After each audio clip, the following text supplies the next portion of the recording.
저는요 오늘 이번 주에 그 이용희 교수님을 통해서 그 마리아 앤더슨이라는 흑인 가수의 삶의 스토리를 알게 되었습니다. 이 마리아 앤더슨이라는 사람은요 그 흑인으로 활동했는데 그 당시에 워낙 노래를 잘해서 원래 이 흑인은 큰 무대에서 쓸 수 없는 그러한 사회적 제약을 가지고 있음에도 불구하고 이 마리아 앤더슨 너무나 노래를 잘해서 45,000명이나 되는 그 관중 앞에서 노래를 불렀던 그 여인으로 알려져 있습니다. 여러분도 한번 인터넷 검색해서 마리아 앤더슨의 노래를 검색하면 나오는데 한번 들어보세요. 상당히 맑고 영혼을 울리는 그러한 그 보이스를 갖고 있습니다. 그런데 45,000명이나 되는 그 사람 앞에서 노래를 한 후에 기자가 마리아 앤더슨에게 물었습니다. 당연하다는 듯이 당신의 가장 행복한 순간은 언제입니까? 이렇게 물었어요. 그러면 보통 사람 같으면 언제라고 말할까요? 바로 지금 45,000명 앞에서 노래를 부른 바로 이 순간이 가장 행복합니다. 이 기자는 이 대답을 듣기 위해서 물었거든요. 그런데 이 마리아 앤더슨이요 이 질문에 이렇게 대답했다고 합니다. 저는 흑인입니다. 이 검은 피부가 너무나 싫어서 저는 하루에도 30번씩 세수를 했습니다. 세수를 하면 이 검은 피부가 하얘지지 않을까라는 그 어릴 때의 그 소망이 나에게 있었습니다. 그런데 어느 순간에 저는 그럴 필요가 없는 사람이 되어버렸습니다. 이렇게 말을 한 거예요. 여러분, 마리아 앤더슨이 30번씩 세수를 하면서 흑인의 피부를 바꿔달라고 얼마나 많이 기도했을까요? 근데 마리아 앤더슨이 그 기도를 할 필요가 없는 때가 되었을 때 자신이 행복한 순간이 찾아왔다는 거예요. 어떻게 마리아 앤더슨이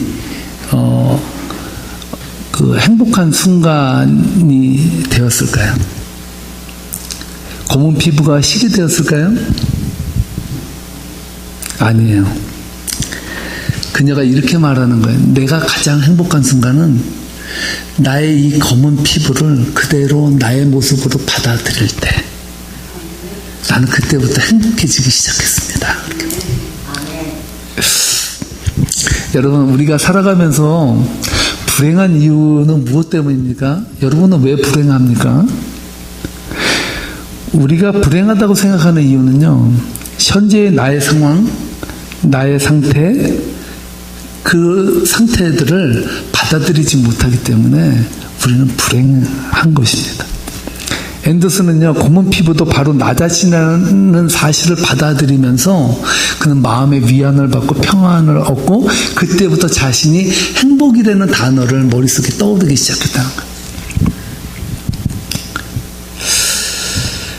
여러분, 그 시점부터 자신 속에 내재하고 있던 보이지 않던 긍정적인 힘들이 있다는 것을 계속해서 그는 알게 된 거예요. 언제부터? 자신의 검은 피부도 지금 자신의 모습이다라는 것을 그대로 받아들이면서 그는 음악으로 천재적인 그 소질을 발휘하기 시작했습니다. 여러분, 유명한 가수가 되는 첫걸음이 언제부터였겠습니까? 자기의 피부색을 받아들이는 그 작은 마음의 결단이 그로 하여금 대유명한 가수가 되게 하는 밑거름이 됐다는 것이죠. 저는요, 여러분 인생의 문제도 저는 이와 같다고 생각을 합니다. 여러분이 가지고 있는 인생의 문제가 실타래처럼 풀기 어렵고 힘들게 보여도 자신의 문제를 보는 여러분의 내면에 있는 작은 시각의 변화를 갖는다면 거기서부터 큰 놀라운 역사를 여러분을 통해서 하나님은 이루실 것입니다. 그 이윤희 교수가 아주 의미심장한 말을 이 앤더슨의 이야기를 끝으로 말을 하는데요. 이 말을 하더라고요. 살아가면서 상처가 없는 사람들은 마치 종이 한 장을 던지는 것과 마찬가지다. 이 종이는 아무리 열심히 던져도 멀리 나가지 못한다는 거예요. 여러분 던져보세요. 이게 멀리 나가겠습니까? 안 나가요. 그런데 상처가 쌓이고 굴곡이 생기고 주름이 생기고 그런 것을 견뎌내다 보면 이 상처는 짐이 아니라 파워가 된다는 거예요. 던지면 날아간다는 거예요. 이분이 하는 말이 그거예요. 상처가 생긴 그만큼 더 많은 날아가는 힘이 거기 내재되어 있다는 것을 앤더슨 발견한다는 거예요. 여러분 그러면서 이 말을 하더라고요. 자기에게 있는 상처를 부정적으로 보느냐 긍정적으로 보느냐가 인생을 사는데 중요하다는 거예요. 나에게 상처가 있냐 없냐가 중요한 것이 아니라 내가 가지고 있는 약점과 상처를 어떻게 보느냐. 부정적으로 보면 그것은 절망으로 빠뜨리는 문제가 되고요. 그래서 긍정적인 에너지로 바꾸면 아까 종이가 날아가듯이 그 안에서 내재된 파워가 나온다는 것을 말하고 있습니다. 여러분 그러므로 여러분 인생 살면서요 남 탓하지 마세요. 남 때문에 내 인생이 망가졌다. 예? 남이 내 인생에 무슨 큰 짐을 준 것처럼 그렇게 생각하지 마세요. 내 인생이 망하고 부정적으로 이 세상에서 여러분 의기소침하게 살아가는 이유는 남 때문이 아니라 나 때문이에요. 내가 나에게 주어지는 그 상처들이나 아픔들을 해석해 나가고 그것을 긍정적인 에너지로 하나님이 주신 나에게 준 파워를 일으키는 에너지로 만들지 못한 나 때문인 거예요. 나에게 약점이 있다는 것은요 인생을 놓고 보면 중요하지 않다는 것이죠. 그런 의미에서 저는 찬송가 373장이 너무나 좋아요. 이 찬송가 373장은 저희 아버지가 세상 사업 다 망하고 세상에 가장 밑바닥에 나락으로 떨어졌을 때 집에서 혼자 가만히 계실 때 그 밖에서 들어보면 373장을 많이 불렀어요. 그 가사의 2절에 보면요 이러한 가사가 나옵니다. 큰 물결이 일어나 나 쉬지 못하나 이 풍랑이 연하여서 더 빨리 갑니다. 옛날에 풍력으로 배를 움직이던 그 시대에는요 바람을 탓하지 않았어요. 바람이 불 때마다 그쪽으로다가 돛을 세우고 그것을 향해서 막 달려가는 거예요. 참 고귀한 고백 아닙니까? 큰 물결 때문에 힘들고 고통스럽고 안식하지 못했는데 그 풍랑 때문에 더 빨리 달려갈 수 있다는 거예요. 더 빨리 전진했다는 거예요. 저는 이것이 하나님을 믿는 사람들이 문제 앞에서 고통 앞에서 드려져야 될 기도라고 저는 확신합니다. 그 풍랑 때문에 더 빨리 가요. 그 풍랑 때문에 우리는 예수님 만났어요. 바울의 인생을 한번 보세요. 다메섹에서 예수님을 만나고 나서 그의 인생은요 꽃길이 아니라 흙길을 걸었어요.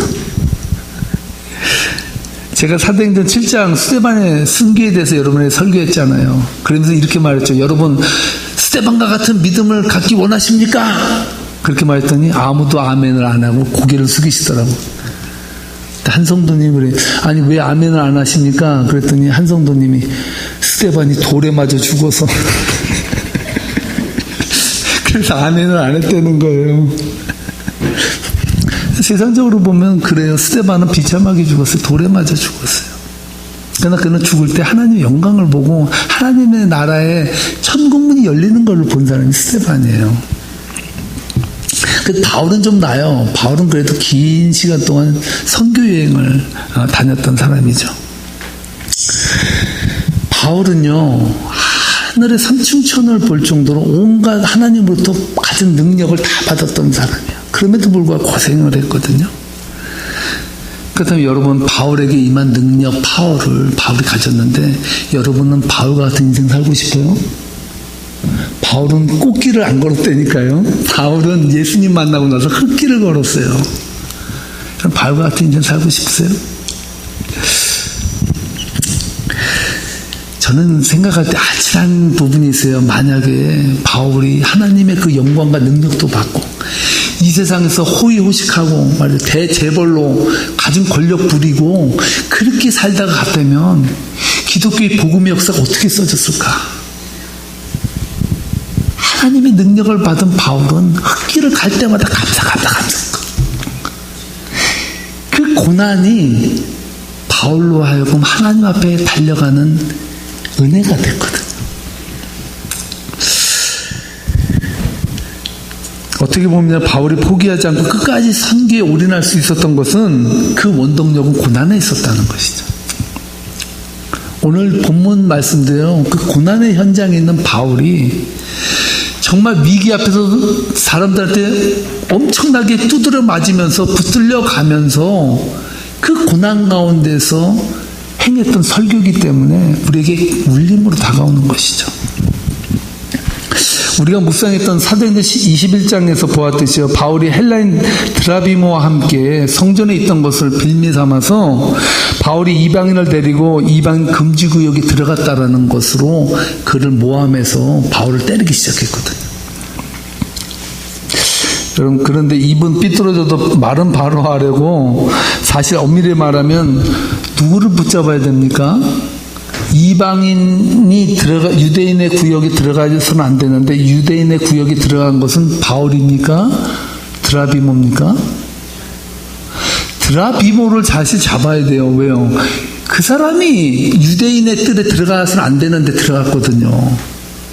그런데 오늘 본문을 보면요, 드라비모는 잡지 않고 바울을 잡고 있거든요.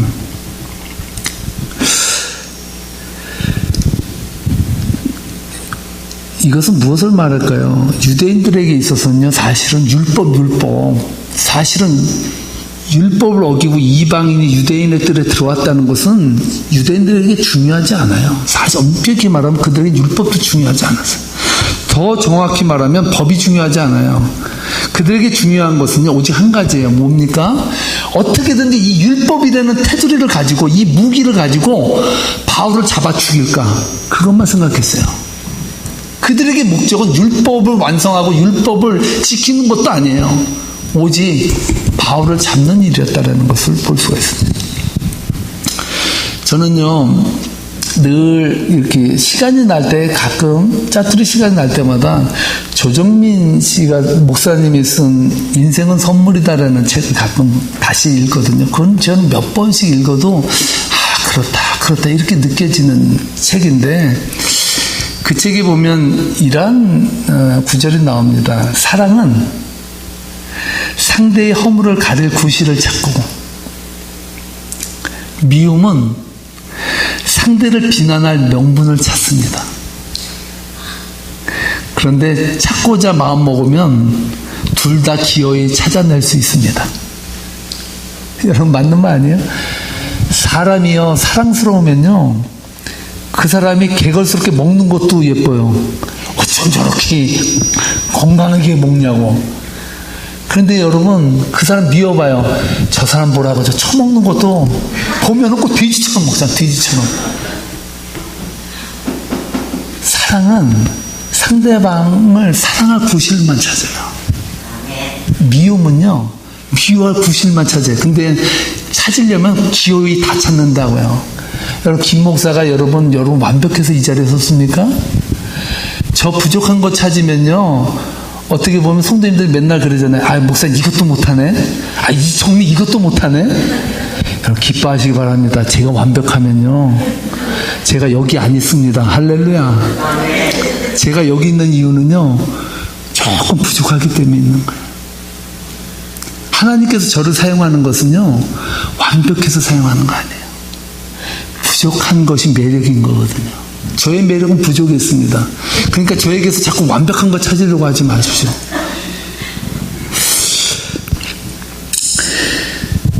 유대인들이 원하는 것은요, 바울의 목이지 드라미보의 목이 아니었습니다. 바울을 끌고 죽이러 가는 길에 로마의 천부장이 나타나서 바울을 보호하며 무슨 문제인지 봤거든요. 야, 너희들 무슨 문제 때문에 이렇게 지금 난리를 피우고 있냐? 이렇게 불러서 이야기를 들었거든요. 막 이 소리 저 소리 막 그냥 엄한 소리들이 막 나오는 거예요.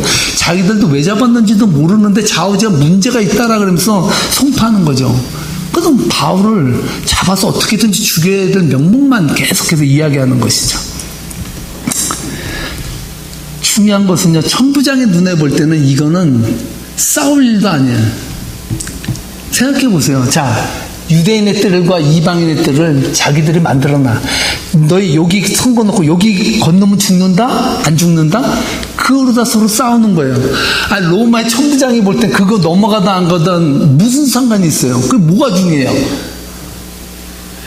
자기들의 기득권을 안 놓치려고 하는 얄팍한 수로다가 법을 만들어서 그거를 지키냐 안 지키냐 이것만 하고 앉아있는데, 천부장이 딱 보니까 이건 싸울 일 아닌데 이랬단 말이죠. 근데 그걸 가지고도 죽자 사자고 싸우는 거죠. 어떤 분이 그 말했죠. 웃자고 한 얘기인데 죽자고 달려든다고.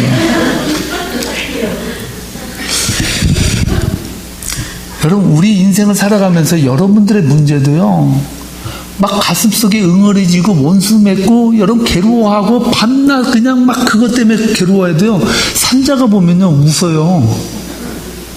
정말 아무것도 아닌 문제들이요.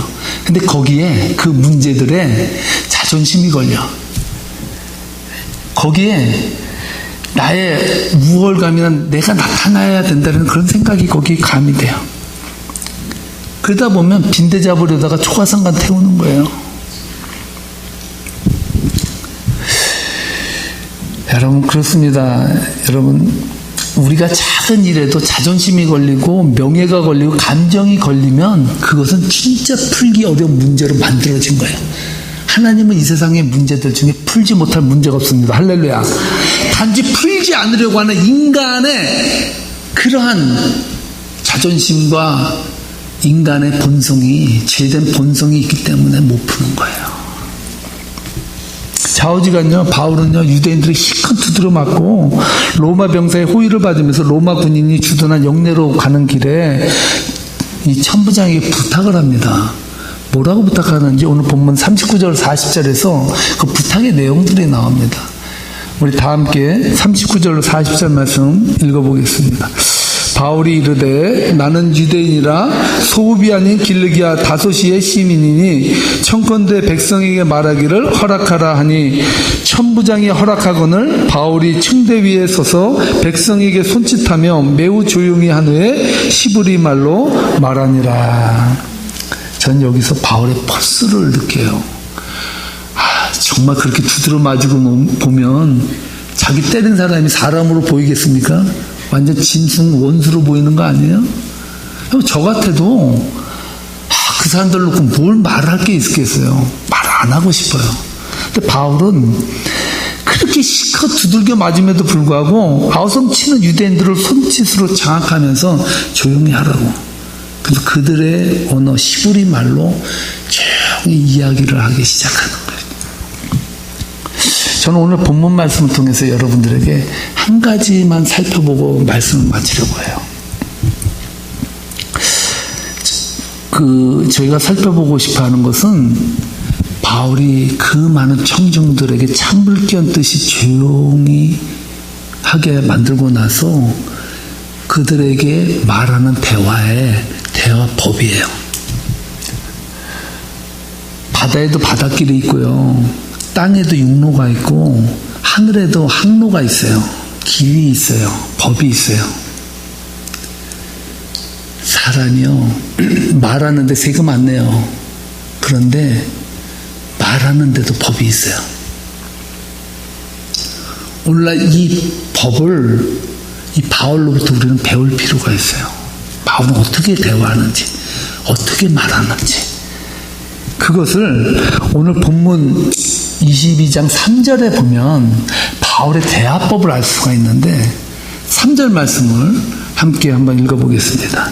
나는 유대인으로 길르기아 다소에서 났고 이성에서 자라 가말리엘의 문화에서 우리 조상들의 율법의 엄한 교육을 받았고 오늘 너희 모든 사람처럼 하나님께 대하여 열심히 있는 자라.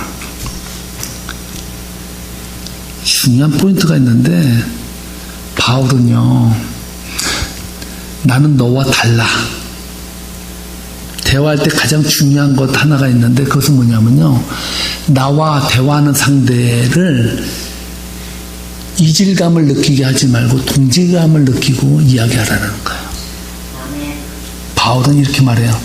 오늘 너희 모든 사람처럼 하나님께 대하여 나도 열심히 있는 사람이었어. 할렐루야. 이것이 바울이 대화를 풀어가는 방법이었어요. 많은 사람들이요,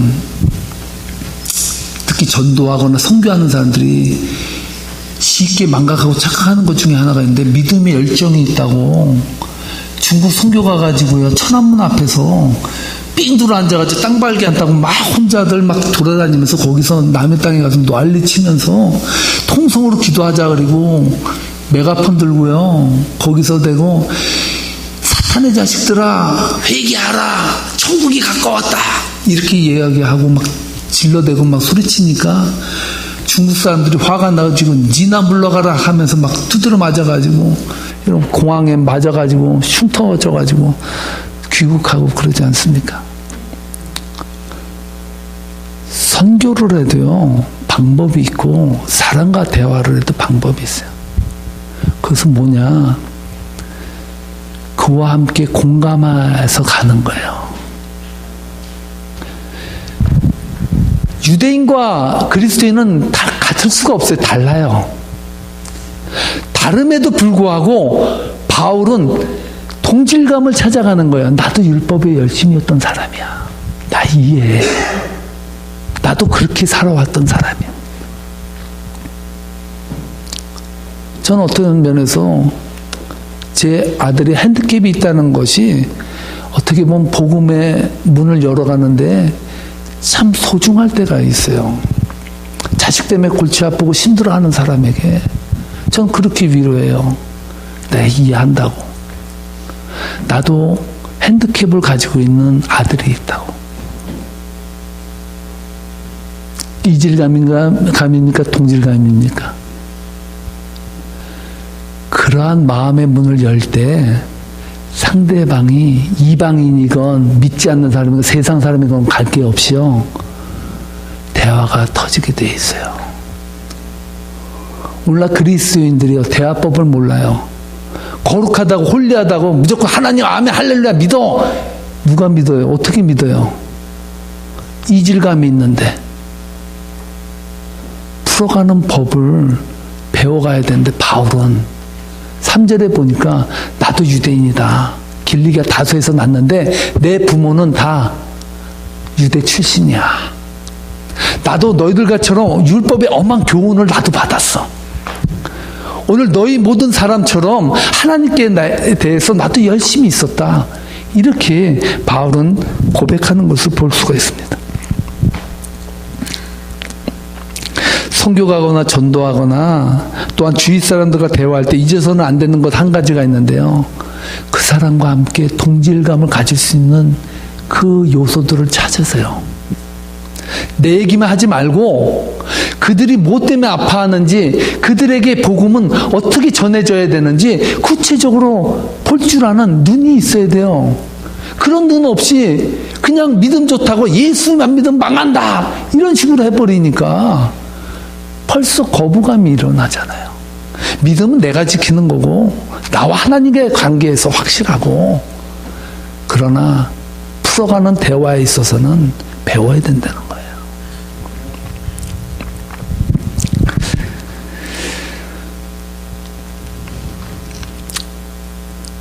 바울은요, 자신도 당신들과 다르지 않는 사람이라는 것을 부각하면서 그들에게 나아갈 때 그들이 듣더라는 거죠. 저는 확신해요. 바울의 저 설교를 통해서 분명히 유대인 중에서도 그리스도가 어떤 분인가 한 번쯤 다시 생각할 수 있는 사람들이 전 열렸다라고 보여요.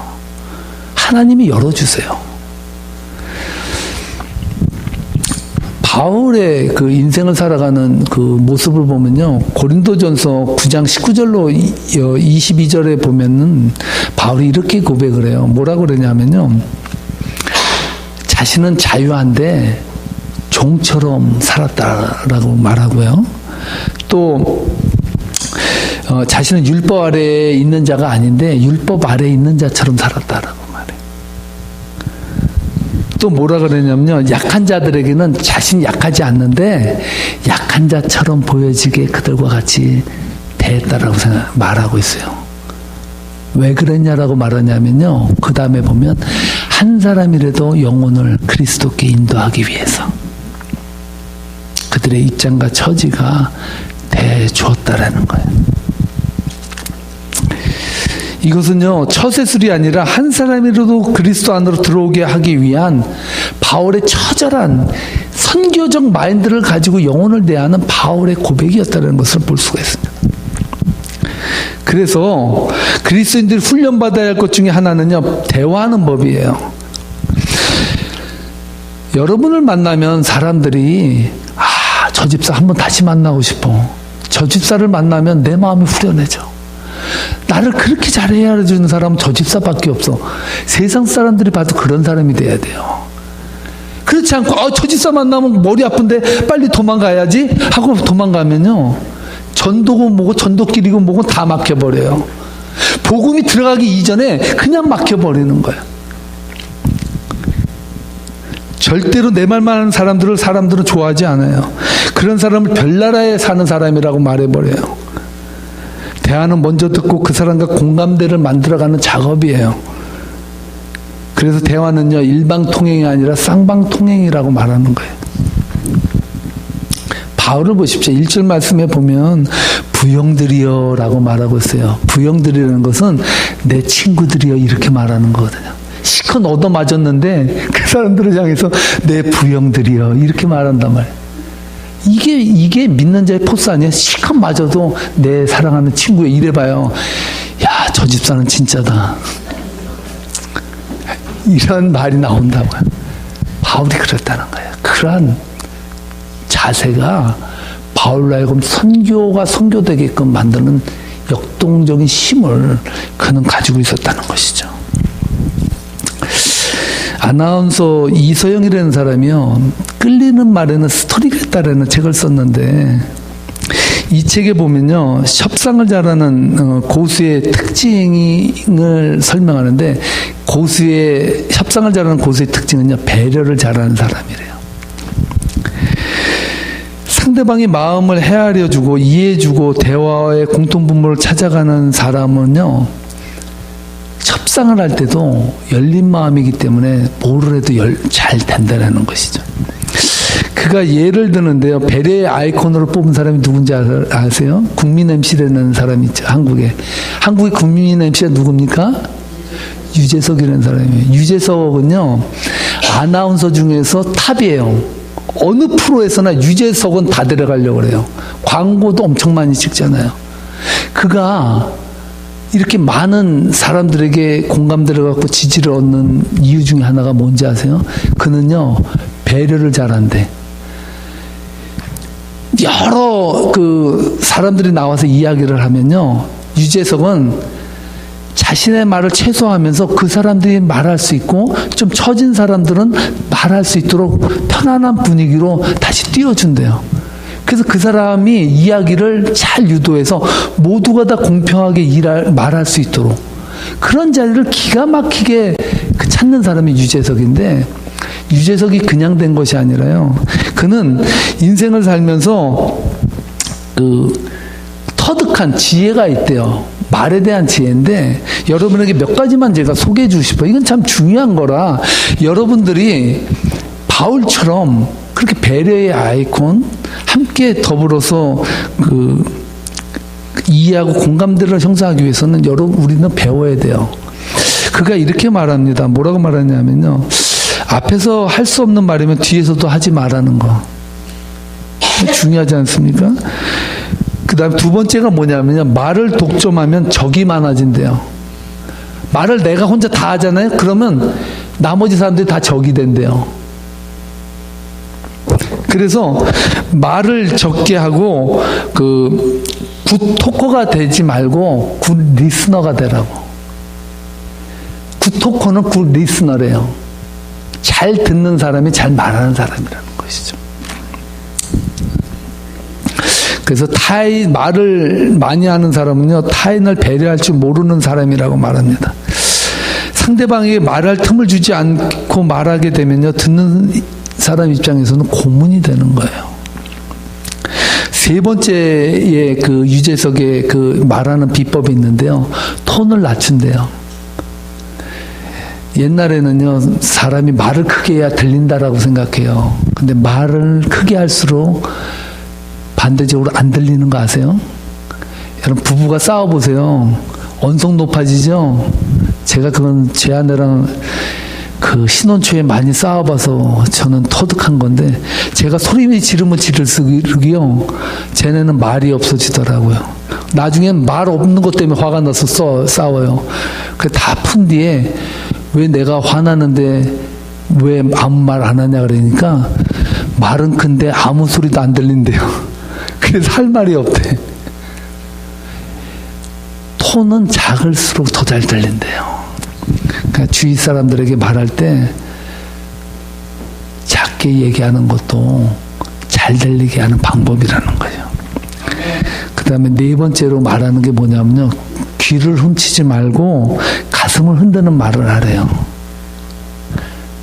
가슴을 흔든다는 것은 공감대를 형성하는 거잖아요. 그를 이해해주고 그 사람의 입장이 되어서 한 번쯤 되짚어서 이야기를 해주면 그는 우리들에게 마음을 연다는 것이죠. 다섯 번째가 있는데요, 이것도 중요하다고 생각하는데, 내가 하고 싶어하는 말보다 상대방이 듣고 싶어하는 말을 하라. 할렐루야. 여러분도 듣고 싶은 말 있잖아요. 상대방에게 참 좋아. 그건 너무 좋은데?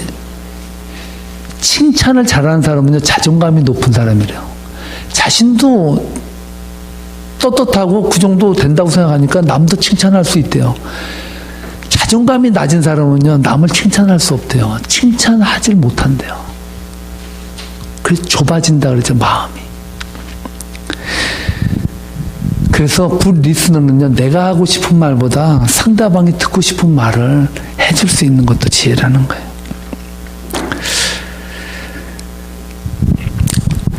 사랑하는 성도 여러분, 오늘 저는 바울의 이 3절 그 말씀을 통해서 1절부터 5절 말씀을 쭉 읽어 내려가면서 바울의 인격은 그냥 생긴 게 아니라는 것을 저는 깨달았어요. 바울은 영역도 있지만요, 사람하고 공감대를 풀어갈 수 있는 그러한 예지력과 말하는 지혜가 있었어요.